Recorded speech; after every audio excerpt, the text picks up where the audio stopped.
दोस्तों आजकल आप देखते होंगे यूपीआई से पेमेंट होती है। मतलब अगर ये वाला बिजनेस करना है तो इसके लिए कौन सा लाइसेंस चाहिए होता है। तो दोस्तों यूपीआई इकोसिस्टम जो कंट्रोल किया जाता है वो कंट्रोल करता है एनपीसीआई।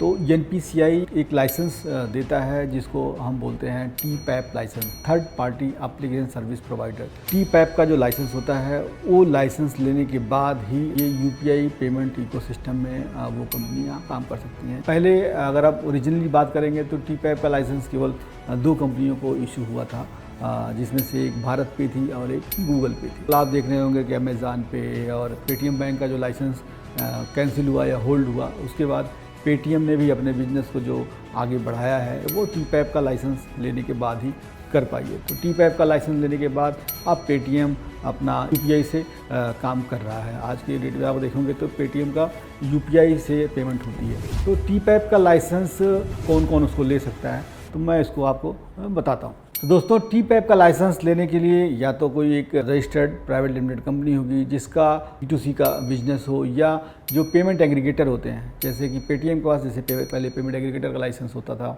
या और बहुत सारे पेमेंट एग्रीगेटर हैं। जैसे कस्टमर का जो पैसा लेते हैं वो एस्क्रो अकाउंट में जाता है, उसके बाद वो सेटलमेंट होता है और जो मर्चेंट के पास जाता है, बट वो यूपीआई के थ्रू काम नहीं कर सकते हैं। तो पेमेंट एग्रीगेटर अगर यूपीआई का लाइसेंस लेता है तो उसको और ज़्यादा फ्लेक्सिबिलिटी आ जाती है। तो पेमेंट एग्रीगेटर जो हैं वो ले सकते हैं टीपैप का लाइसेंस, और दूसरा प्राइवेट लिमिटेड कंपनियां हैं या रजिस्टर्ड कंपनियां हैं, जैसे अमेज़ॉन पे ने अपना खुद का टीपैप का लाइसेंस ले लिया तो वो अपने ही इकोसिस्टम से पेमेंट कर पाती है यूपीआई से। जैसे ये ई-कॉमर्स कंपनियाँ हैं, अगर ये काम करती हैं, अगर ये किसी थर्ड पार्टी का यानी कि पेमेंट एग्रीगेटर का लाइसेंस अपने साथ लगाती हैं पेमेंट लेने के लिए, तो उनको एक कमीशन या चार्जेस देने होते हैं। अगर इनका टीपैप का लाइसेंस का खुद का हो जाता है तो उसको वो कमीशन या चार्जेस या जो खर्चा होता है वो बच जाता है। तो इसके लिए जितनी ई-कॉमर्स कंपनियां हैं जिसके पास B2C का ट्रांजेक्शन ज़्यादा है, वो टीपैप का लाइसेंस लेके अपने खर्चे को कम कर सकती है और वो यूपीआई के थ्रू पेमेंट कलेक्ट कर सकती है या पेमेंट दे सकती है। अब जब एनपीसीआई के पास टीपैप का लाइसेंस लेने जाते हैं तो उसके लिए एक आपको स्पॉन्सर बैंक की ज़रूरत पड़ती है। बट अगर कोई थर्ड पार्टी काम करने जाता है तो इनको एक किसी भी बैंक से आपको टाई अप करना होगा, यानी कि जो टीपैप का लाइसेंस जो लेगा उसको एक स्पॉन्सर बैंक अपने साथ ऐड करना होगा। जो स्पॉन्सर बैंक एनपीसीआई का सेटलमेंट का जो इकोसिस्टम है उसमें कनेक्ट करेगा, एपीआई के थ्रू कनेक्ट होगा। तो सबसे इम्पॉर्टेंट है इसमें स्पॉन्सर बैंक होना।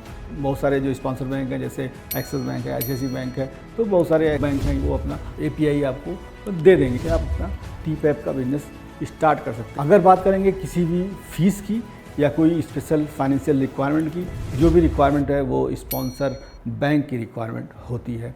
और एक तरह से नेटवर्थ के लिए आपको 25 लाख या 50 लाख रुपए तक का आपका नेटवर्थ होना चाहिए। कोई ऐसा मैंडेटरी नहीं है, बट ये अगर है तो आपको आसानी से इस इकोसिस्टम में काम कर सकते हैं। मेन सबसे ज़्यादा इसमें जो पैसे खर्चे होंगे वो आपके टेक्नोलॉजी में खर्चे होंगे, जो टेक्नोलॉजी बनाने में आपका पैसा खर्चा होगा। तो दोस्तों टीपैप से संबंधित किसी भी जानकारी के लिए मुझसे संपर्क कर सकते हैं। धन्यवाद।